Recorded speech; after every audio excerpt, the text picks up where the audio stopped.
Hi, Assalamualaikum. I am Fatiha. In this video presentation, I will share about motor control and motor learning. So, let's get started. Let's start with the definition. So, motor control is the study of how we control movement and produce useful coordinated responses, whereas motor learning is the study of how our control of movement changes via practice and experience. Motor learning consists of five components. The first one is transfer of learning. The second one is sequencing and adapting tasks. The third one is practice levels and types. The fourth one is error-based learning. And the last one is feedback. In the next slide, I will share with you about all these five components of the motor learning. So the first component is transfer of learning. Transfer of learning or generalization refers to applying learning to new situations. For example, we apply the skills that we learn into a real life situation. So the goal of transfer learning is to perform in intervention setting, then apply to the natural context. For example, here, we learn lacing shoeboard in our class therapy, and then we apply the skill to our real life situation. For example, when we tying a shoelace. So it start by teaching some basic skill to the child. In example, we start with uh, put hole through put the thread through the holes first, and then we can continue the rest of the sequencing. So it easily executed when the task is performed during a functional activity or actual occupation. For example, when we left the house, we can apply the skill that we learned. The second component is sequencing and adapting tasks. So, grading and adapting motor tasks help children to be able to have successful understanding and performance. The therapists need to consider the cognitive demands of activities so that children can complete simple motor tasks that have fewer cognitive requirements more easily. The structure of the environment plays an important role in the nature and complexity of the demands of the activity. So usually, sequencing and adapting consists of simple learning skills and gradually become more difficult. Here in the table, we have the example of the components. Next, we have practice levels and types. So, practice is an essential feature of occupational therapy intervention. There are three components. The first one is mass versus distributed. Mass equal to performing tasks more than break time. For example, let's say we do lacing shoeboard.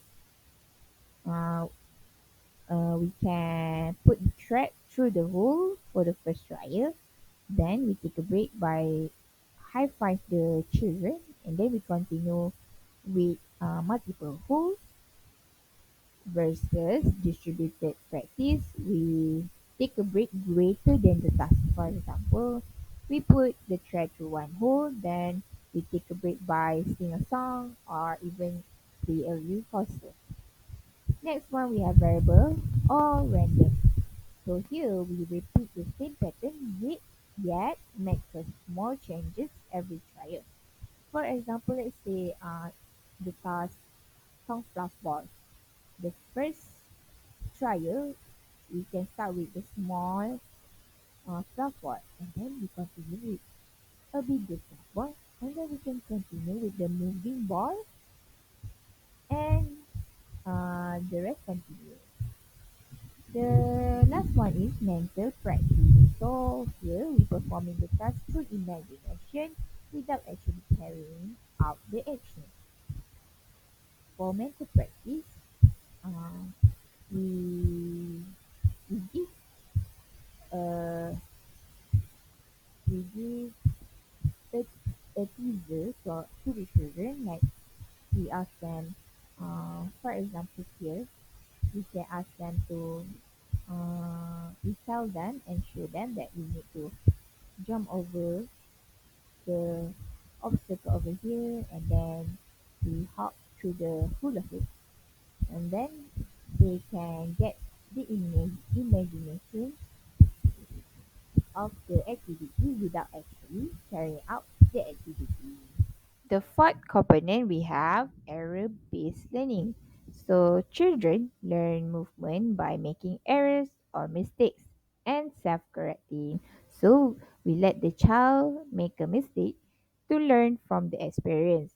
Most importantly, across different settings or contexts. So the children must learn to adapt to new, different, or unexpected situations.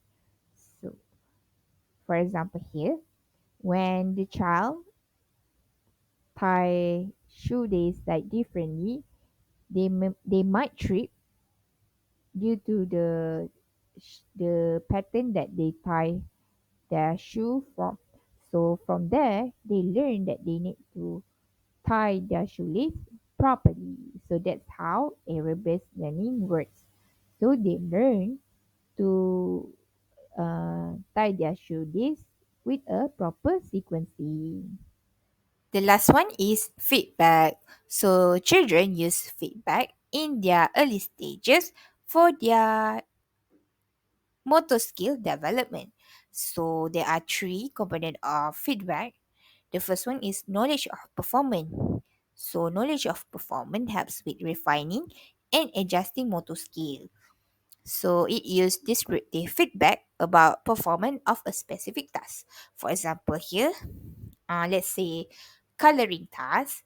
So when the child held the pencil in the correct position and use a proper force, we can tell the child that you held the pencil properly between thumb and then you use a correct force to color them.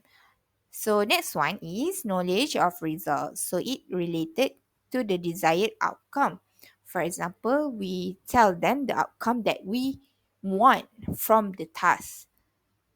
So the specific information on the movement goals. For example, here, let's say done on a button or put on a button. So we tell them that the result of this task is we need to line up the button accordingly through the hole. So that's how we give knowledge of results to the children. So the last one is verbal feedback. So it is best if we provided this feedback immediately. It helps to motivate them to continue practicing. The example we have over here for verbal feedback is, for example, when they for example, let's say motor imitation task. So let's say if waving task, like so we ask them to do this wave, and then they start to help up or lift up their hand. So we can continue give feedback like, wow, that's it. That's how you wave your hand. Good job raising up hands. So they feel motivated to learn the task or the skill until it is properly done. So that's all from me, and thank you for listening.